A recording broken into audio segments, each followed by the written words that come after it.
Welcome to the Unchurching podcast. There's just so much more.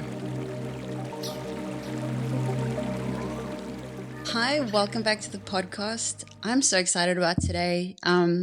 Today we're really talking about something quite different, something that might be a little new, maybe a little challenging to some of you. But I want you to stay open-minded. We spoke about this before, like just keeping an open mind, not having to know everything, and really embracing what we're going to be chatting about today. Our goal, as always, isn't to convince anyone. It's really just to bring understanding, expand awareness, and really just invite curiosity to the conversation.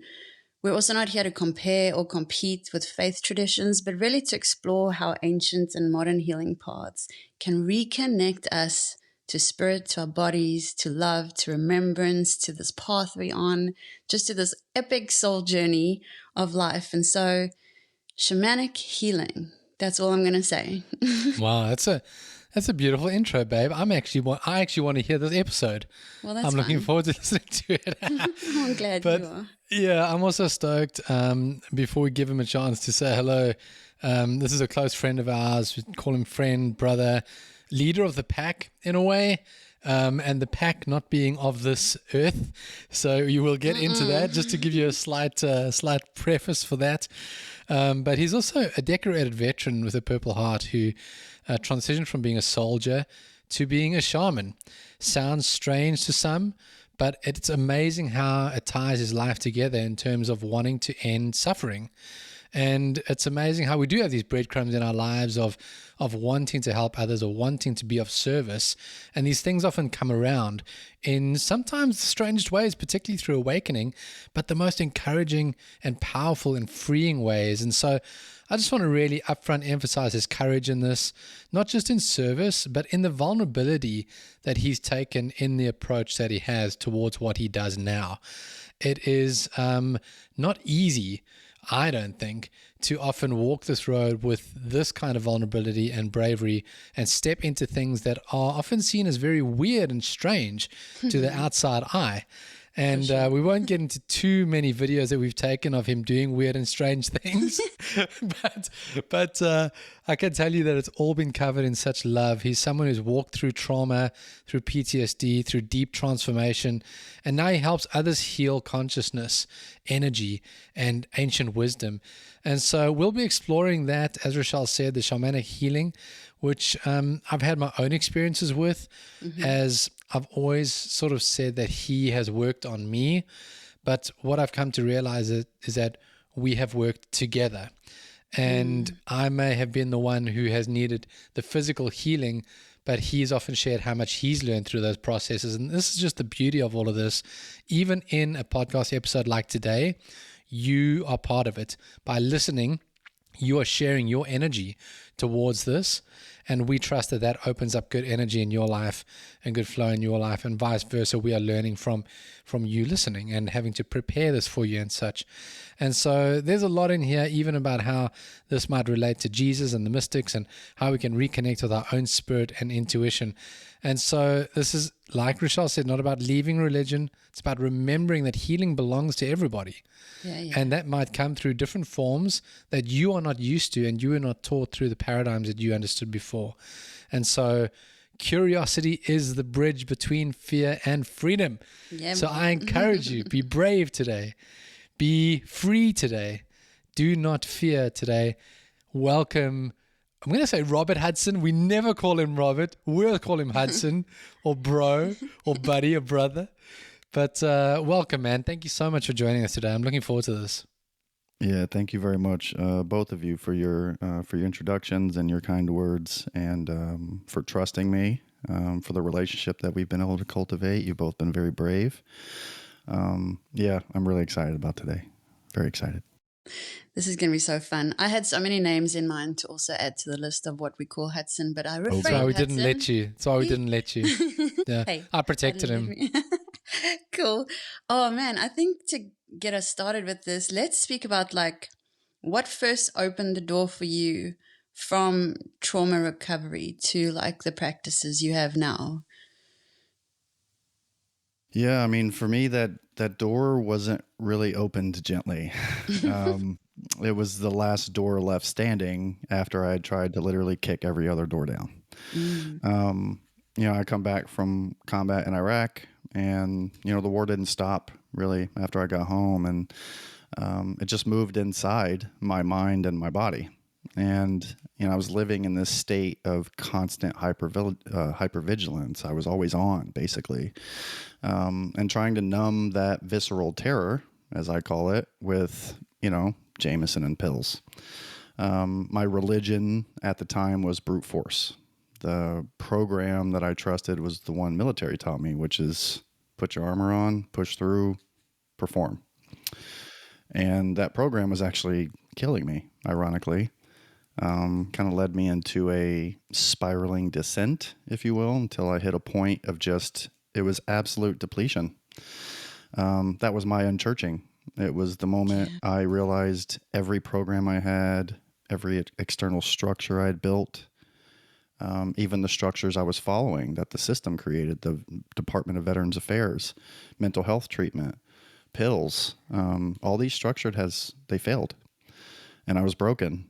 And in that quiet desperation, I didn't have this like big booming voice from God. It was a faint whisper from within that urged me to seek something different. And that whisper led me to almost accidentally to breathwork. And a total skeptic starting off. The idea of just breathing felt weak to someone from my background. But I truly was desperate. And with that first intentional breath, it was like a dam inside me started to crack. And so that was the trauma recovery. The shamanic practice is kind of what happened next as I continued to use my breath to clear my own energetic field. Kind of lifting that heavy shroud of trauma.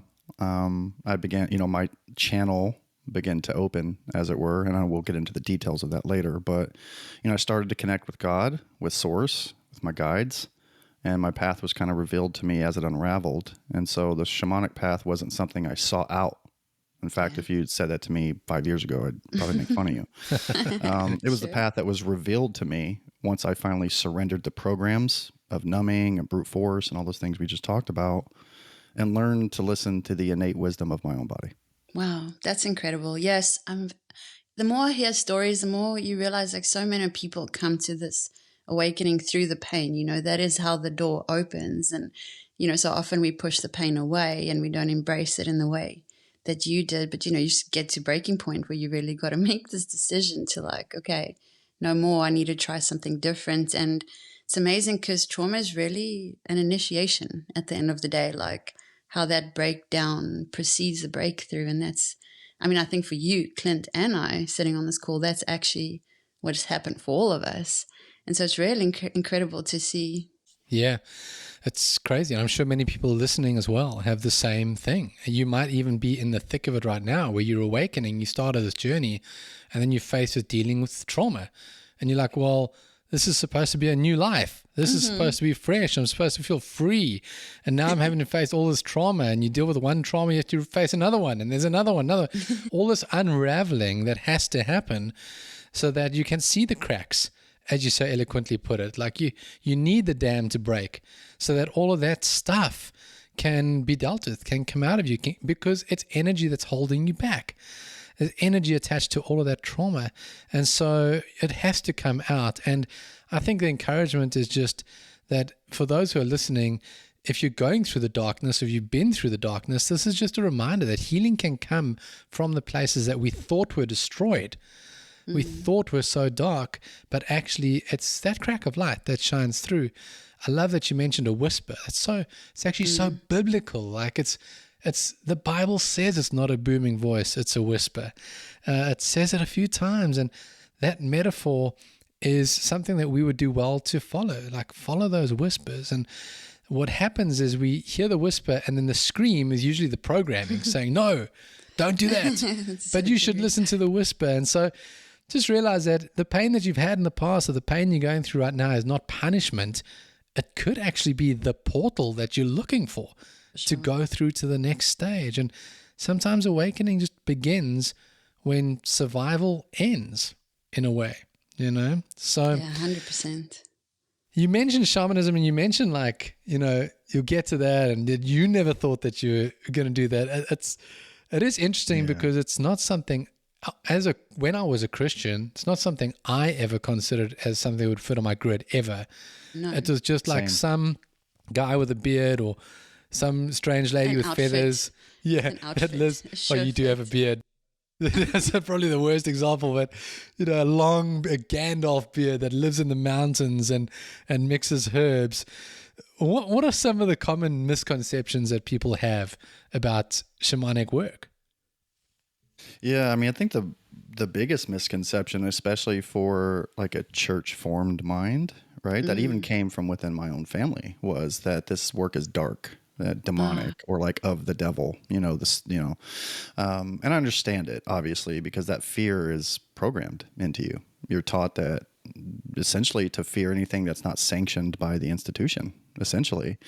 And so the truth is, though, that shamanism's not, in its purest form, it's not a religion, obviously. It's a relationship. And it's the most ancient path of direct connection to the divine, and a connection that doesn't require any sort of middleman, a book, or a building. It's based on the universal truth that Earth is sacred, that plant medicine are intelligent allies, and that we are divine. And it's about partnering with those aspects, those components, about partnering with the spirit of nature, and not like worshiping dark entities or like anything like that. And the other one, you kind of briefly touched on it, from like the new age side, is that it's all this vague, floaty love and light, that it's like a distant yeah. And, you know, this work is the opposite of that. It's grounded. My work, it's grounded. It's real. It's hands-on.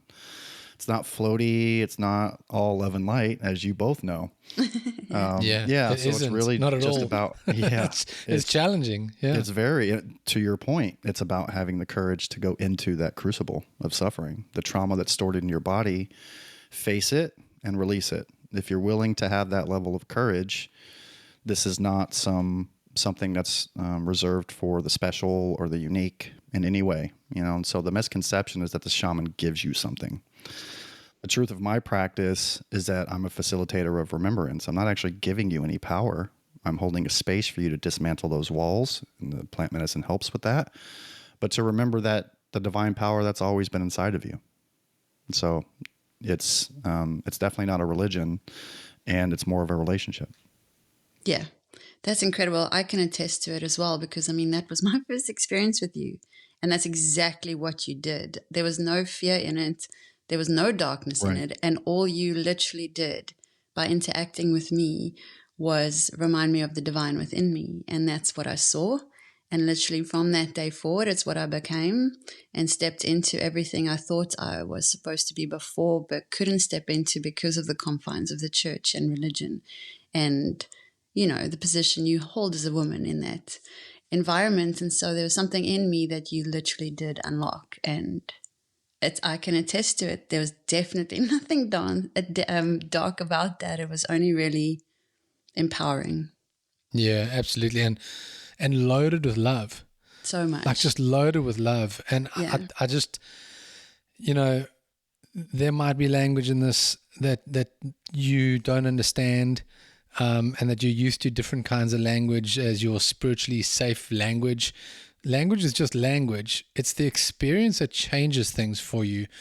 When I first, really, it was the first time I met you, actually, because this, you know, our connection happened through friends, and you'd heard about me and my situation of physical awakening and healing and suffering, and you have this call within you to end suffering, and your heart leapt to helping me, and we hadn't met. And when I heard about you, my heart leapt immediately to trusting you, and there was some sort of beautiful spiritual symbiosis that was formed there.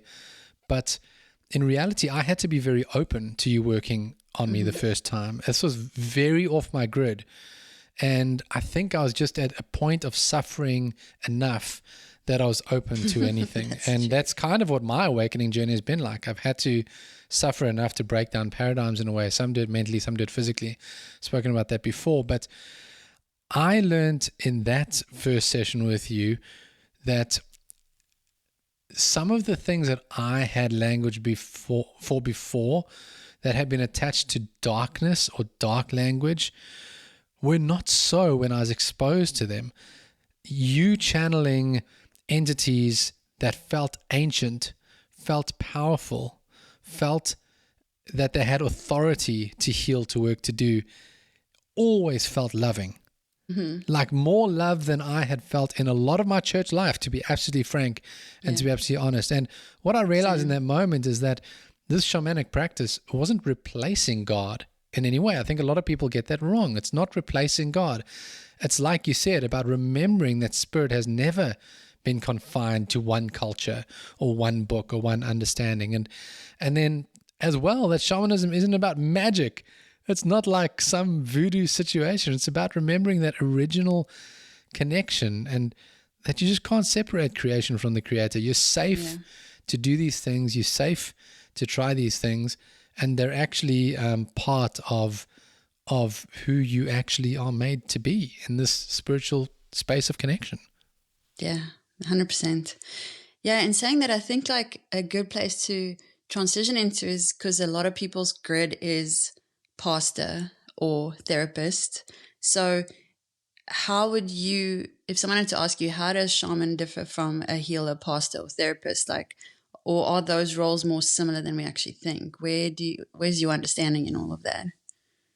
It's actually a perfect question because at least in theory, the ultimate goal should be the same, right?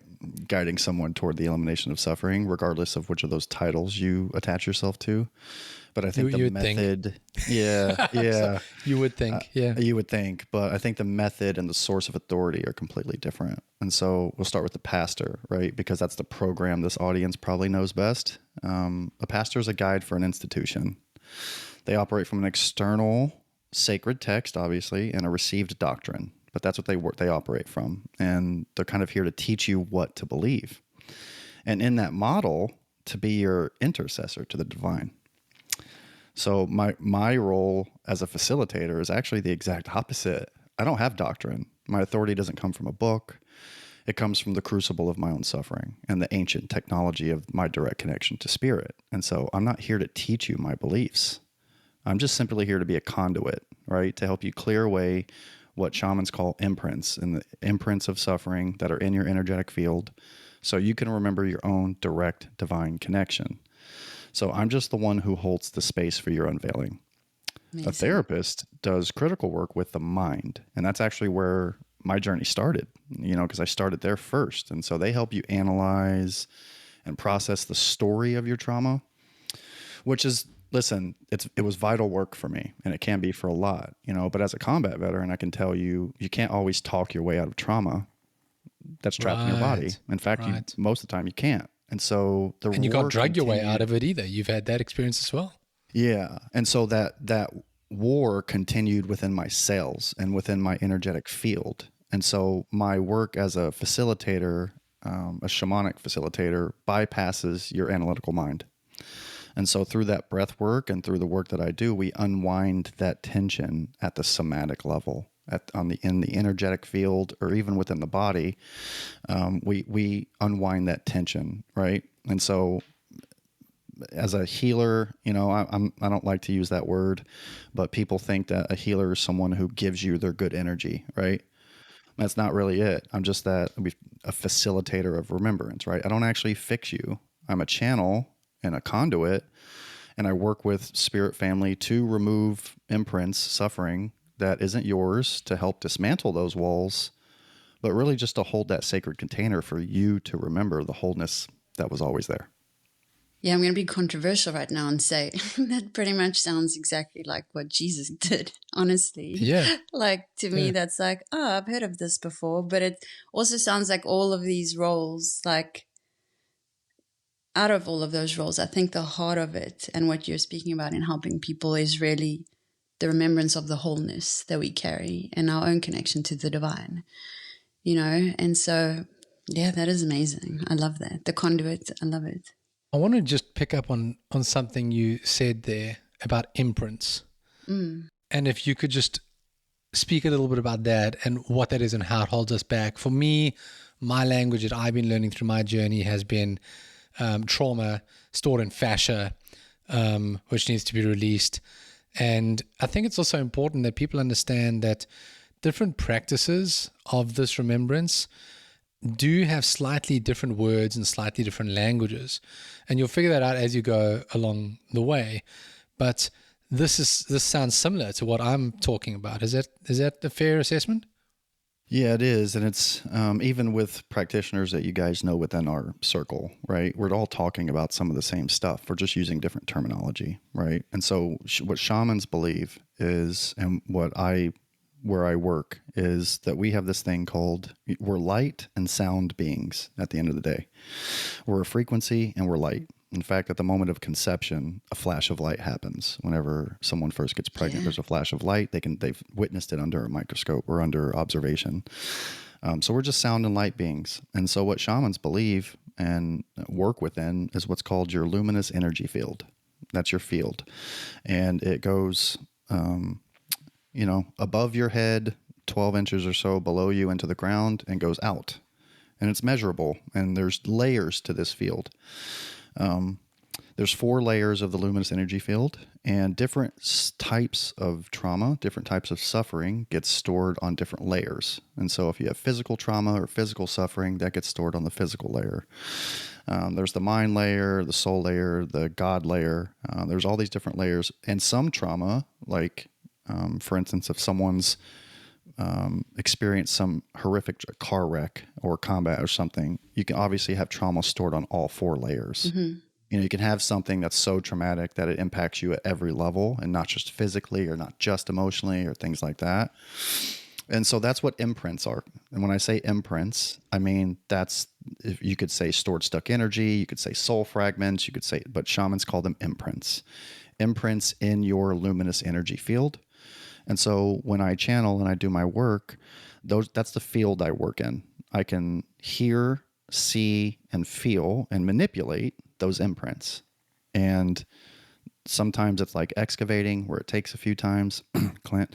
And then sometimes typically the deeper it is, the more layers it's on, and that's harder to get rid of, and things like that. But that's the field in which I work. When I'm channeling is that luminous energy field. And so when I say imprints, a way you can think of it is stored stuck energy whenever I say imprints.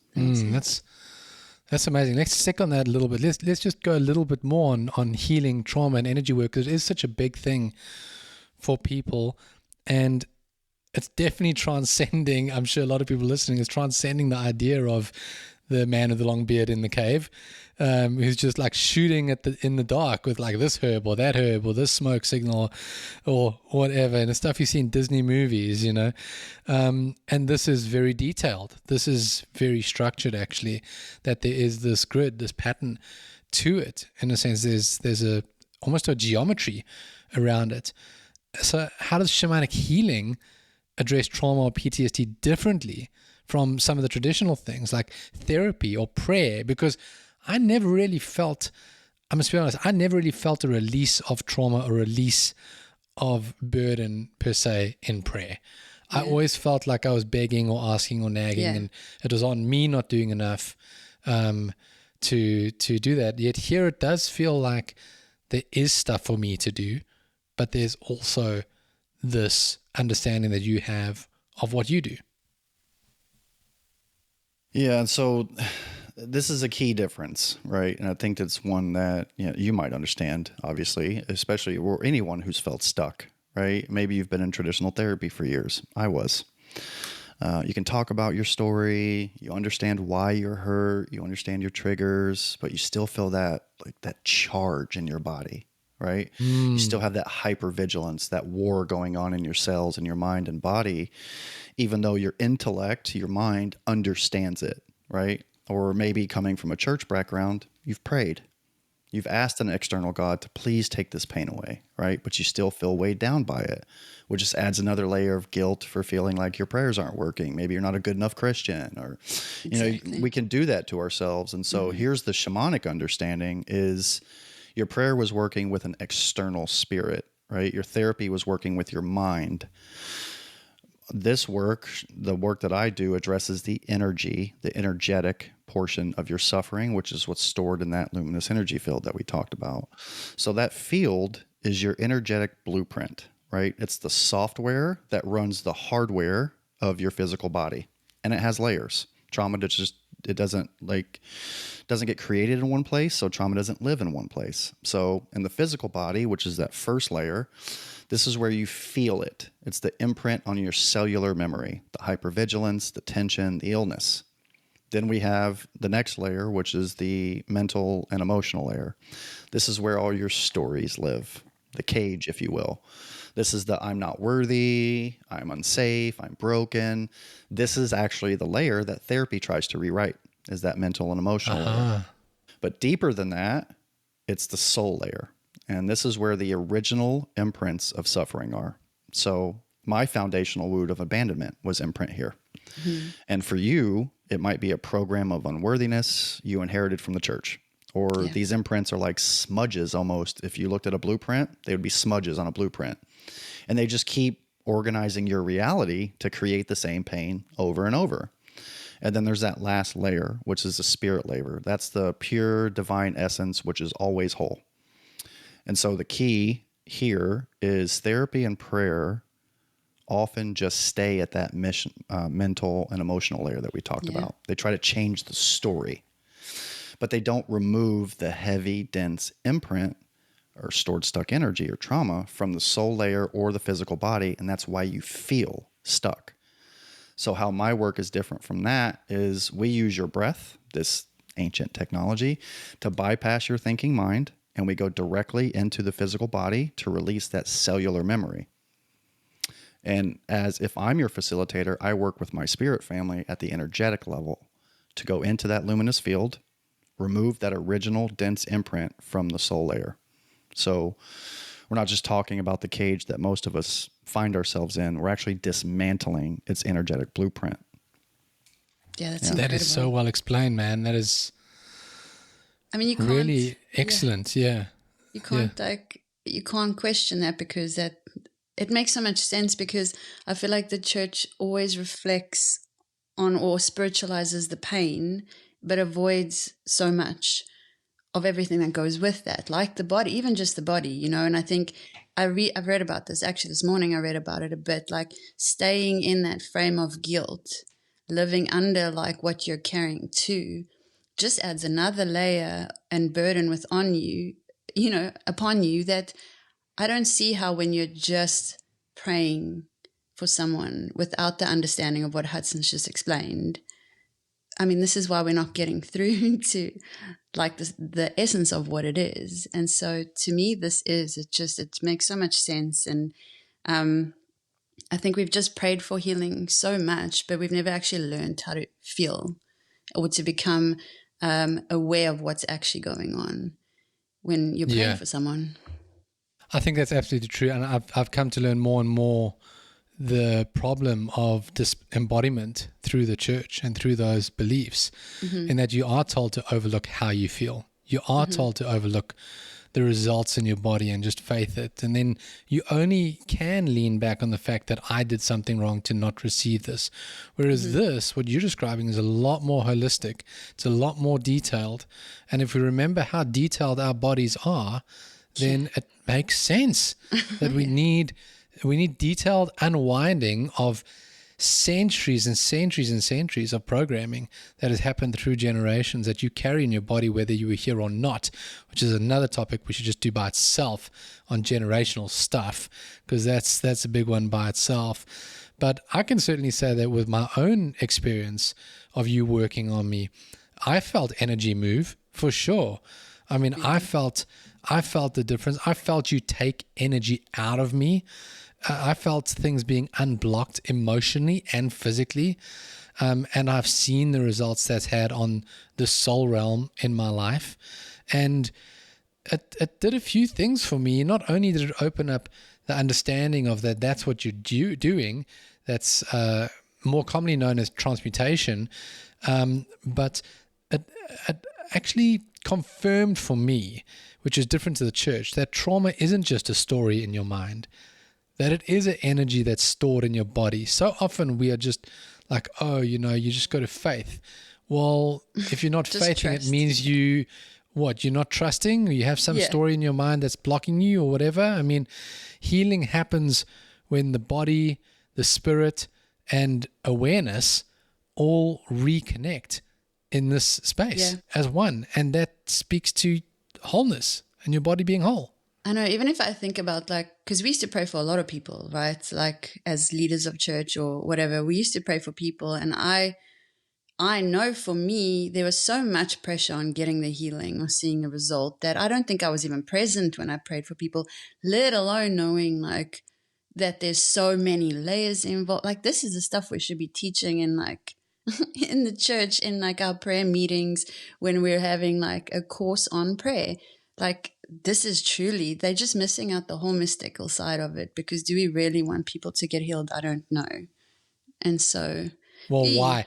What's the intent? Why do we want them healed? We want them healed so that we can say we healed them, or that our brand of church operates in healing, or that we are Body Healing International Ministries. .com. Yeah. I mean, but this is actually not a theology that's coming out here. It's a practice. And so this transmuting guilt, transmuting shame, transmuting fear. And so what is it? What have you observed about guilt, about shame, about fear energy in the body? I've experienced all these things, and I've experienced you and others in our group help me release these things. How do you help people transmute that? And I guess maybe a good start point is, what the hell do I mean by transmute? Well, yeah. So first I've observed, you're not alone in this. This is probably the most common and the most paralyzing form of suffering I see, right? When I work with clients, especially those of you who are unchurching, leaving, these high pressure religious or even social programs, right? The guilt, the shame, the fear, it's not just a thought. It's an idea, and it's the thickest, densest, heaviest energy I've ever encountered. And you know what I'm talking about. You feel it physically, right? It's like this heavy shroud that makes it hard to get out of bed. It's that constant, low-level anxiety, the stone in your stomach, constriction in your throat if you try to speak your truth, the weight on your shoulders if you've carried it for a long time. You probably think it's part of your personality. You've carried it for so long, right? It's the program that runs in the background of your mind 24/7, whispering those, I'm not worthy, I'm not good enough, I'm broken, I'm sinful. My own unveiling is rooted in that. My foundational root of abandonment, right, created that shame. And my actions during addiction created more. And so I know what that energy feels like. But the deeper truth here is that some of the shame and guilt you carry is not even yours. It's generational. It's ancestral trauma, right? It's a program you actually inherited that was passed down from your parents, from their parents, programs and performance of the church itself, a system that for centuries has literally been used guilt and fear as a tool of control, right? And so these programs, either through our experience or passed on to us, are literal imprints in that field, that divine blueprint that we talked about. It's a smudge on the blueprint, passed down to you before you ever even have a choice. Wow. And you've just been carrying it because you were told it was yours to carry, and you were told you were born in sin. And this is why you felt so stuck. You've been trying to pray away or think your way out of a wound that you didn't even create. And so how do we transmute it? We actually don't. We remove it. And this is a critical difference. Transmuting implies taking a bad energy and you having to do the work to turn it into a good energy, like love or light or whatever. But these dense, intrusive energies are not you. It's more like, think of it like having a piece of glass stuck in your foot. You don't transmute the glass into your skin, right? You pull it out so that your body can do what it naturally already knows how to do, which is heal itself. So transmuting is something that we do in the present moment, right? So if you have the awareness, we sit with these emotions come up, and you have the awareness to see it and observe them, and you sit with those emotions or feelings that arise through our daily human experiences, right? And we transmute them. We help keep them out of our luminous energy field and clear of any distortions or blockages. We don't want to run or ignore those experiences or those emotions, so we transmute them. You feel that guilt come up, you go out and put your feet in the grass. You go to the gym, you do your breath work. That's transmuting in the present, right? But so we don't actually, my work, when I put my hands on you, I'm not transmuting, I'm removing. And so guilt, like things like abandonment, ancestral shame, that shard of glass, my job's to remove it. And that's where the work I facilitate becomes very practical. It's a 2-part process. There's your part, which is the breath. So we have you start breathing, right? You both have done this, where the ceremony starts and you start breathing. And that ancient technology allows you to go into your own body. And that intentional breathing, you start vibrating your cells. You're shaking loose that physical cellular anchor of that shame, that trauma, whatever, that imprint. And you're opening up yourself. And Clint, you probably felt this. You opened yourself up to those energetic pathways to allow that dense energy to be removed. Because people have to be willing to give up the things that made them sick, right? Yeah. So that's part one. Part two is the actual extraction. So while you're breathing and me being your facilitator, I'm just that conduit. I connect with my family, my healing team of sorts, and the work begins. So I've been trained literally to hear, see, and feel this energy in your luminous field.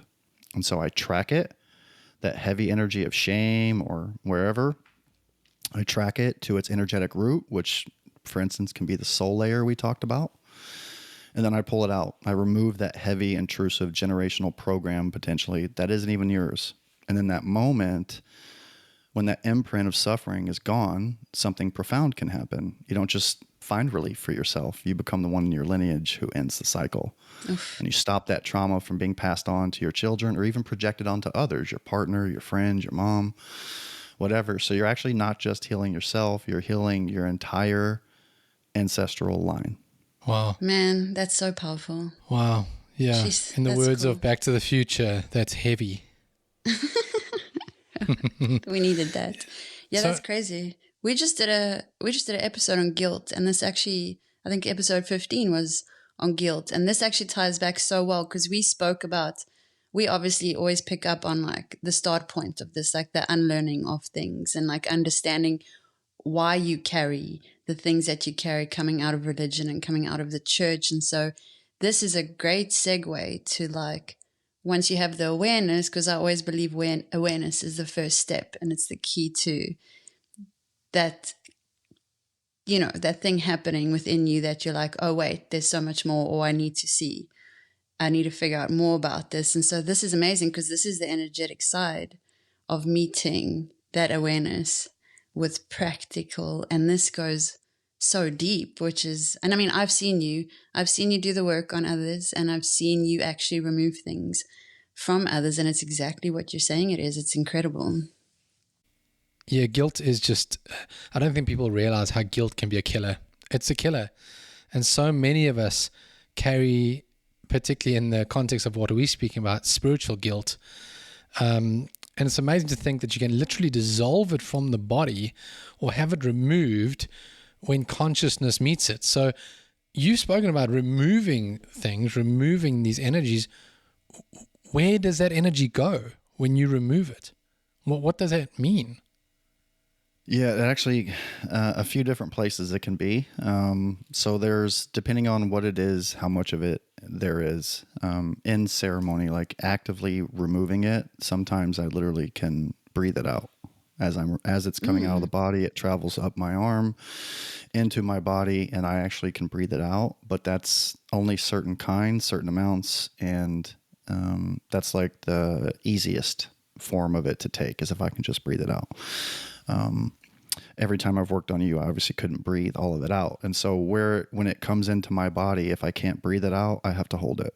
And I hold it until I have the ability and the time and the awareness to be able to go outside and put my feet in the grass. And I have a ritual that they taught me that I go through, that I discharge everything that I'm holding back into the earth. And so that's where it goes.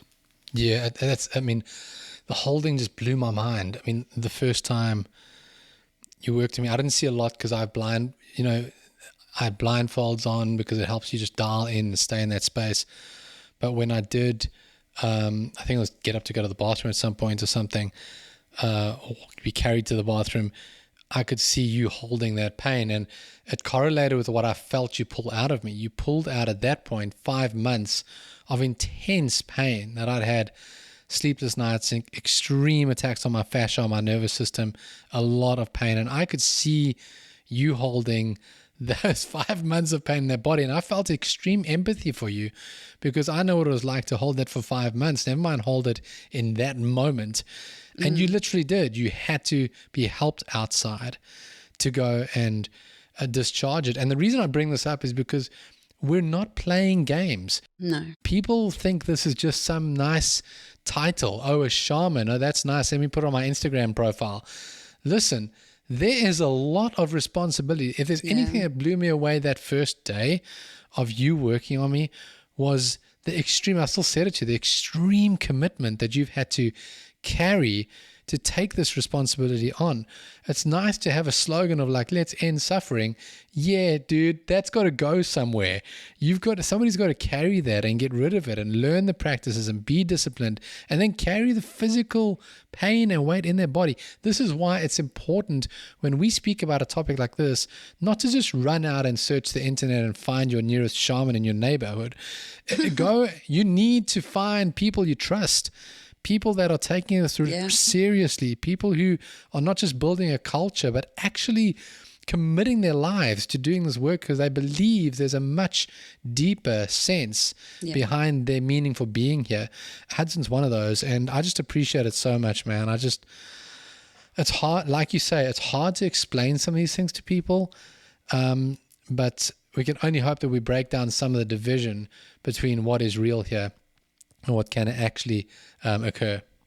Yeah, that's so true. And I think with this as well comes a lot of fear from people as well, especially if I'm sure people have had bad experiences with their neighborhood shaman too, where people aren't maybe paying as much attention to it. But I mean, so many people have grown up fearing spirits, all the ghost stories we've been told and all the ghost catchers we've watched on television. But like, how can you, Hudson, reframe the fear without abandoning discernment? Do we still need discernment? Are there spirits that we need to be discerning, to be aware of? And like, how would you discern which energies are trustworthy or beneficial, even maybe when visiting a shaman?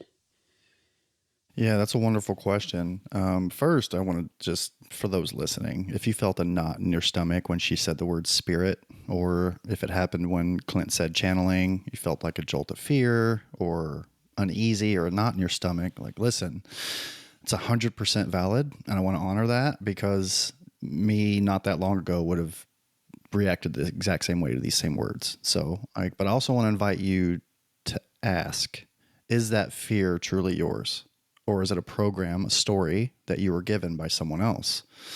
And so for those of you from a church background, that fear was a tool used by that institution to maintain that, that pressure and performance, right? You were taught, do not look outside these walls. It's dangerous. Do not listen to any voice that isn't our voice. It's demonic. And that curiosity we've talked about, but why? Because if you can have a direct, personal, embodied connection to God, if you can access your own ancient technology, then you no longer need the middleman. You don't need the program. You don't need the story. And that makes a person sovereign and free. And that is a threat to any institution built on control, right? And so the first step in reframing this is to relabel that fear. It's not your soul's intuition warning you of evil. I promise you. It's the ancestral trauma or a story or a program that you inherited or were told, a program designed to keep you from your own power. And so the second part of that question, which is honestly the more critical part, the without abandoning discernment part, this is the beautiful sovereign move, because I'm not asking you to trade in one program, blind fear, For another program, blind trust. That's not That's freedom. good. The Unchurching journey is a sacred movement from fear to discernment. And the difference I've come to experience and also I try to embody is fear is a low frequency reaction. It's a program from your past, or it's an imprint of suffering. It simply is just something that disempowers you. It blocks you. It makes you feel small, anxious, weak. It's the fight or flight of the trauma in your cellular memory. Discernment is a high frequency knowing. It's an empowered, sovereign choice. It's that present moment wisdom that all of us on this call have experienced of your own divine blueprint. It's not in your head. You feel it in your body. It's in your solar plexus. It's in your heart. And it feels like clarity, groundedness, like it feels like peace. And when you were in the church, you were taught to outsource your discernment to a pastor or to a book. And my philosophy is that true discernment comes from within, that you are actually the authority. So how do you reframe that? You stop giving your power away to the fear program. You start by grounding into your body, just like we do in my sessions. Do a body scan. You learn to feel for resonance.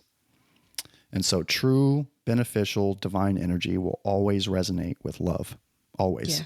Yeah. And so an energy that you should discern away from will always use the old programs: fear, confusion, control, or making you feel less than. So discernment's not fearing the dark. It's simply being so grounded in your own light that you can instantly recognize what's in harmony with your field and what's not.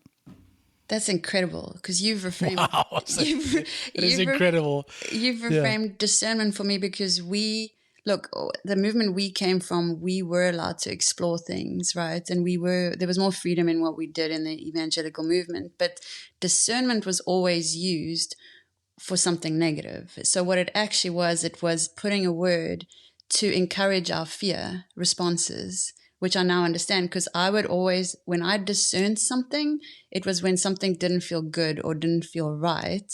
And so meant that I had to push it away or pray against it or whatever it is, or cast that damn demon out, And so this is crazy, because discernment you should actually sense as an energy of love, kind of the same way you would recognize a familiar voice. And so discernment now becomes something you can actually embrace.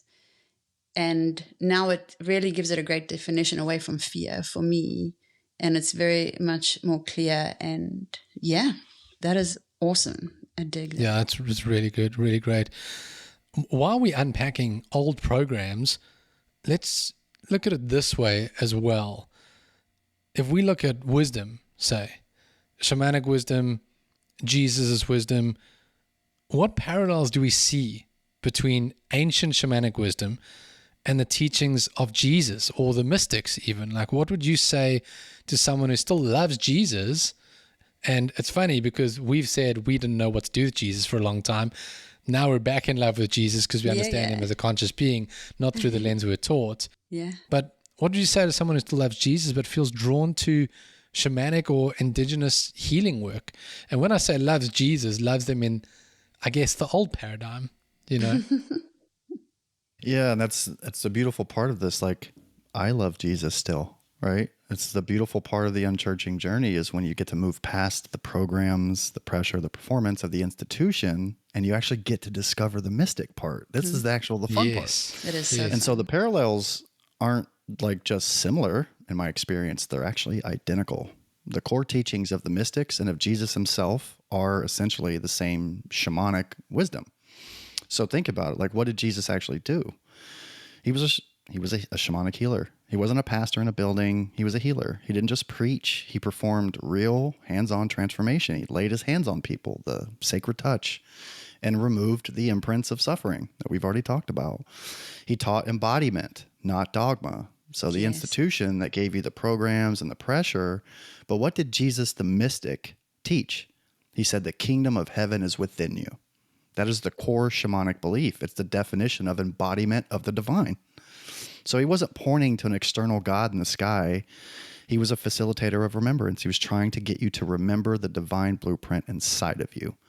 And there's a saying in the Gospel of Thomas, The seeker should not stop until he finds. And when he does find, he will be disturbed. He will be astonished. Yeah. Then he will reign over everything. But what kind of seeking is Jesus referring to here? Because the challenge is that most of us, especially Americans, we have no idea how to truly seek, because what our society and our culture have programmed us with is a form of seeking that's just another form of grasping, of attainment, of scarcity that we lack. And so what Jesus was actually pointing to a way to seek that was revealed way before any of us existed, and it's to seek within, right? He understood energy. He literally taught, if thine eye be single, thy whole body shall be full of light. That is a direct reference to the third eye. It's a direct reference to the energy field. He was talking about energetic hygiene, about achieving a clear divine blueprint. For our listeners, look into the pineal gland and how calcification affects it. Just look into that. He also knew the power of nature. Where did he go to recharge his channel and connect with spirit? Did he go to a temple, a building? He went to the desert. He went to the mountain. He went to the garden. He used this ancient technology of nature to ground and connect, much like a shaman would, right? And the institution of Christianity, because it was built around control, the mystic side of Jesus, the mysticism that he performed, he was a shaman. His entire message was about liberation. He was trying to rekindle belief, which I've talked to you guys is what part of what I do, is to let people get their belief back, but not in a program, in that divine that's already within you. So, for anyone listening, this is the unveiling. You don't have to throw Jesus out with the church. Yay. You actually get to unchurch him too. I think we're about to make t-shirts. Jesus had a beard. He lived in a cave. He did all the stuff you said. I think the Unchurching t-shirt will be Jesus is my shaman. I think that's where we need to go. Something like that. That would be epic. Oh, that's wonderful. I would wear that. Yeah. Disclaimer, it's ours. Yeah. You get to unchurch Jesus too, not just the book. It's so good. Yeah, because we keep on seeing like these conflicting paths like between everything, but you're just describing like integration, like it's all one, and it's one of the same thing, and the same spirit is just expressed through different languages. We just try to, this is the same as what I did on my solo podcast. We just feel like we need to know everything, so we have to confine it to our thought and to these boxes so that it can make sense, when essentially the best part of the knowing is in the unknowing and the experiencing. Yeah. And listen, we were told that Jesus and the church were the same thing, basically, right? And it told you that anything outside of that, whether it be shamanism or really anything, is the enemy of Jesus, essentially, right? But our souls know that's not true. Your heart knows that's not true. And that's why you can feel that conflict when you hear these kinds of words, right? Yeah. Yeah. So I'd say that it's not confusion. Mm-mm. Your heart's actually guiding you perfectly. You're simply seeking the path of that mystic, not the program of the institution. Yeah, that's incredible. It's a reminder that truth has never belonged to one tradition or one institution. Yeah, truth I've said, as I've unraveled this year, as you both know, I've really fallen into this beautiful space of like, all of them get some of it right. None of them get all of it right. Right. Yeah. I agree with that. I feel 100% the same way. So if we had to move forward, and if people were, what are some daily practices that anyone can start today to reconnect with spirit, with earth, with their intuition, that can start them on this journey towards this? Like, also, how can we support friends or veterans who are awakening through this trauma? Because I know a lot of couples sometimes go through this together as well, where one is experiencing something and the other is not. Rather than numbing it, what are great practices that anyone can start immediately? Yeah, that's a beautiful question. So first, daily breath work. This is the number one most important factor for the expansion of awareness. Begin with the breath, use it to cleanse and clear the body, reach those deep meditative states, and this will dissolve the identification with the mind. This will allow you to be in the role of the observer, to have awareness. The second thing is conscious consumerism. And I understand when Americans hear consumerism, they think like Chick-fil-A and iPhones. But we consume with all five of our senses. And I really hope that some of our listeners can really change the way they view that word consume. We consume with all of our senses, right? What do you see with your eyes? What do you hear with your ears? What do you taste with your mouth? What do you smell with your nose? And what do you put on your skin? All of those are ways in which we can consciously choose how and what we consume. And so a general rule of thumb would someone who loves themselves consume this? Or was this made with, or does this come from love? We'll give you a general idea if you should wear those microplastics, eat those seed oils, or watch those shows about crime and murder, right? I would just say, keep in mind that the 3 levels of creation, our thoughts, our words, and our deeds, are directly impacted by what we consume. And then the third one I'd say is curiosity. Did you get triggered by your partner? You get frustrated by a stranger? Wonder every time you get triggered, you get hungry, eat, and scroll? That simply makes you human, by the way. Doesn't mean you're broken beyond repair, right? Instead of creating a story around it and adding equal parts shame and guilt to the experience, instead, let's see this as a wonderful opportunity to get curious as to why it happened. So the ability to pause and become curious about finding the deeper truth of the origins of the trigger, as opposed to creating a story of shame around the symptom, will allow significant expansion in your levels of awareness. And I get that question about, especially with combat veterans, how can I support this person? Because I can tell you, being one myself, combat veterans don't like to open up to anybody but other combat veterans. They'll tell me, a stranger who's a combat veteran finds out I'm one, will tell me their deepest, darkest secrets, and then go home and tell their wife, you just won't understand. Yeah. That's why there's a lot of divorce, right? So thank you for asking this question, Rachelle, because this is one of the most important questions we could possibly ask. And I can actually speak to this from my own unveiling. And so I want you all to understand what you're actually seeing when you're seeing this process play out. When your friend or your loved one or a veteran in your life stops numbing and starts awakening, it is not going to be clean. Mm-hmm. It's not all love and light, okay? Yeah. Their awakening truly is a crucible. It's going to look like anger. It's going to look like grief. It's going to look like confusion. Sometimes it can look like they are actually falling apart. And your first instinct as a human, coming from a place of love, but also from your own programming, is going to be to fix them. You're going to want to stop their pain. You're going to want to give them a program, a book, a 10-step plan, a new pastor to make the mess go away, right? Yes. But as someone who has been that soldier, do not do that. Fixing is just another form of pressure and performance. Your friend has been performing their entire life. The tough soldier who's not allowed to show any weakness, the good Christian who can't get angry, they're awakening or they're unchurching. It's the first time they're stopping the performance. It's the first time they're finally letting that cellular memory that we talked about of combat trauma or ancestral trauma or programming, that foundational wound. It's the first time they're allowing that come to the surface to be released. The absolute last thing you should try to do is stop it. So when you try to fix them, you're just telling them your true self is too much for me. So if you could please put that mask back on, put the program back on, that would help me very much. So what do you do then? Wow. Yeah, if you don't stop them, what do? First, you move from fixer to witness. This is the most profound gift you can offer someone. Yeah. You're not their facilitator. You're not their shaman. Your job is to be the anchor. Your job is to witness their unveiling with zero judgment.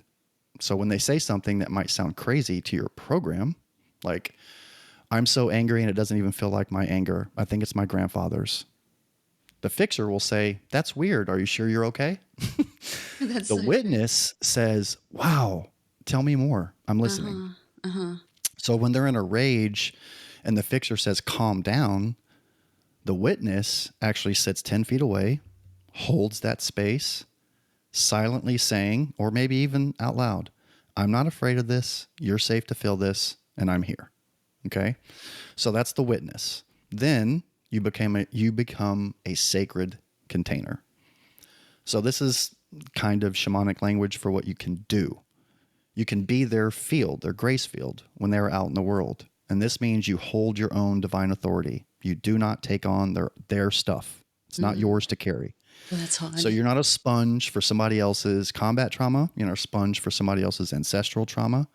You're a strong container so they can finally look at their own imprints safely. And you do this by holding your own sovereign bubble, staying grounded yourself. You are still You are the still point in their storm. And so that's the second thing you can do. The last thing is you give them permission instead of advice. And this one I can tell you from direct experience. The person awakening through trauma does not need your advice. They are literally drowning in it. They're drowning in advice. Right. What they're starving for is permission. Permission to be messy, to not have answers, permission to be angry at God, at the church, at the programming. Yeah. Just overall permission to not be okay. So the next time you're with them, instead of saying you should, try saying you have every right to feel that way. Instead of saying it'll be okay, try saying this is hard and I'm right here with you in it. That is the sacred touch of a true ally. So you're reflecting back to them their own divine blueprint, their own wholeness, even when they're in that crucible and can't see it for themselves. Wow. So good. It's so good, but it's so tough, man. It's so tough. Like I'm really struck by the other person in the room whose loved one is going through this. And I love all the things that you're saying and understand. I think the one thing is, though, for that person, you have to be feeding yourself. You have to be growing yourself in order to be able to have that discipline, have that strength, be that container. And so it does often so become about helping the other person. And if you're just putting tactic to it, that's one thing, but you yourself can burn out, and you need to be feeding yourself. You need some form of community. You need some form of understanding that can help you do that. You know, there's just seems like it's just a very different kind of strength that you need. And I guess that is why it is so difficult. These situations are so difficult to go through. You know what's incredible that I can see from all of this, like hearing Hudson and then your perspective as well, because like I've had to be the other person, but with the two of us, you know, and I wish I'd had this conversation with Hudson like 10 months ago, because it would have been a little easier.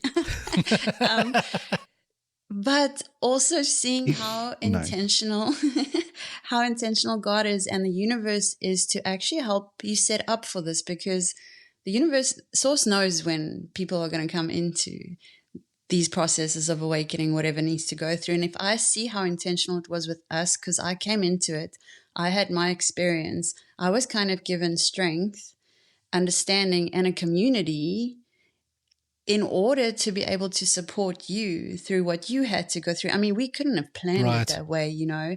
And I know other friends. No, we were super lonely before. We didn't feel like we had anybody that we could depend on. And from my side, there was a big worry of how you were going to make it through this, you know, without support. Yes, but how intentionally that was set up, not by us, by the divine, for that to unfold in the way that it did. And I know other friends that are experiencing the same thing. I mean, just having the community and like be open to what is being brought to you as well in this process. Don't push people away. Look further and outside of yourself as well, because I just know that the divine will set up the right support system and the right processes that help everyone get through this. But being intentional, like the stuff Hudson gave, man, that is super helpful. Yeah. Yeah, even with all that and with the community, it still requires a certain level of resilience and strength. Oh, yeah. Yeah. With all of it. Yeah. Yeah, a lot of strength. I actually hear a lot of strength through all of this. A lot of resilience, a lot of discipline, a lot of strength, a lot of intent, a lot of presence. Mm-hmm. You know, as a closing reflection, what has being both a soldier and a shaman taught you about the nature of strength?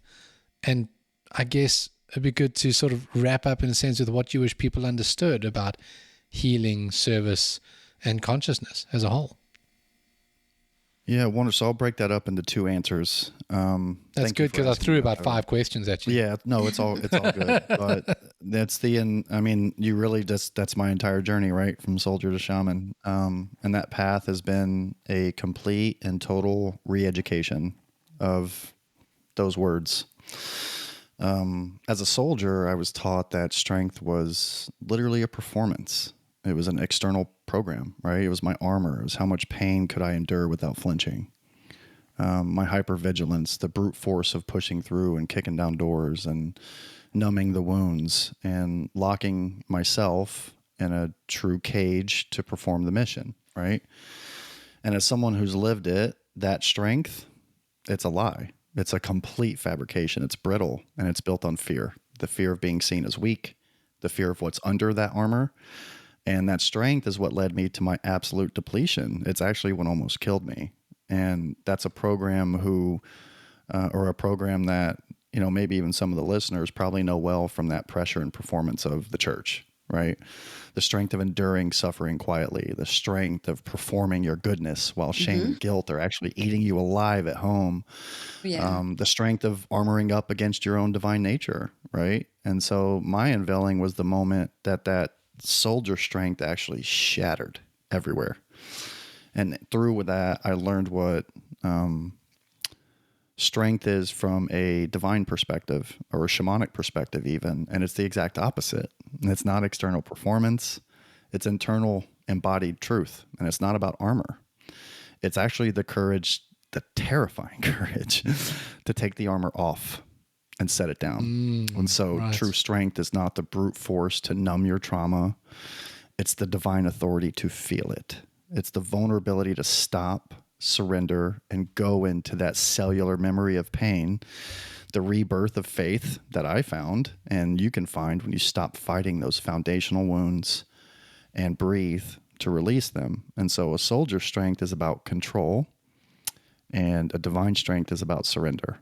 It's surrendering the programs, surrendering the trauma, surrendering the performance, and surrendering to that divine blueprint that we've been talking about this entire episode, and that wholeness that's been inside of you all along, right? And so as far as like, what do I want people to understand about it, or consciousness or healing, is that it's not about fixing what's broken. Because none of you are broken. No one listening to this right now, you're not broken, and you never have been. The program you've inherited from your church or your trauma, your ancestors, any of that, those programs are what's broken. And so you are actually a divine blueprint of perfect wholeness that has imprints of suffering and programs that aren't yours laid on top of you like a shroud. And so healing is not a performance of trying to become good enough. Healing is the act of removing those shrouds, shroud, those imprints, dismantling the walls, extracting those shards of glass, and then releasing that trauma that's not yours. And so healing, really, if we think about it from that perspective, it's more so about becoming than it is anything. It's a facilitation of remembrance, right? Yeah. And I hope that anyone who's listening to this that has stepped into service, that they understand that true service is not about saving anybody. Because that program of the fixer is just another performance. It's an egoic program. And this is something even I've had to learn, because I did make this mistake too early on. It's not about giving anyone power or anything like that. True service is holding a sacred container, a grace field, if you will, so that another person can feel safe enough to do their own unveiling right there in front of you. So true service is, as I said before, it's about being a witness, not a fixer. It's I'm a conduit. I can be a conduit for the divine, but I'm not a source of it. I'm not something you worship. I'm nothing like that. And so you can only do this when you do your own work. And I'm just a facilitator that I can help guide you down that path, but you're the one that actually has to walk it. Yeah. And as far as consciousness, I want people to understand that it's not an idea. It's an embodiment. It's not some sort of promise in a book. It's not out there. It's not external to you. It's actually in you. It's a felt sense, a knowing that you're not a sinner, you're not a program. You are the divine, right? But I really want people to hear this. Really, really, this is, if they don't listen to another word I say on this entire podcast, I hope they listen to this. Stop seeking externally for the answers that lie waiting inside of you. Because there's so many programs about discipline or controlling your mind. But really, really hear this. I think it's absolutely silly to use the thing that created the problem, your mind, to solve the problem of the mind.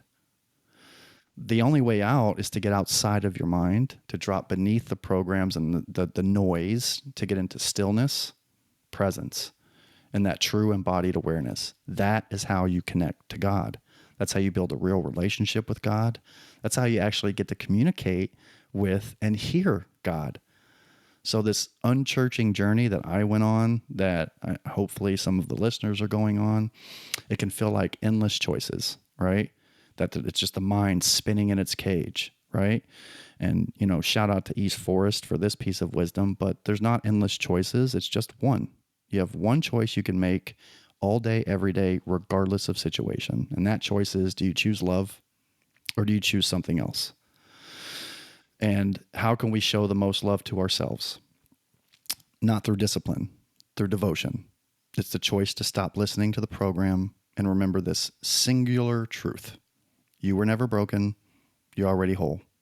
Your past and the stories that you've created around it do not have to be a life sentence. And I'm a walking example of that.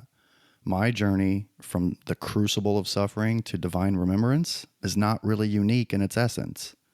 It's a universal tale of the soul's relentless pursuit of wholeness. It's just a testimony to the fact that even in our deepest wounds lie the seeds of our greatest strengths. And that, through surrender and trust, suffering can be turned into the very foundation of one's purpose. It was for mine.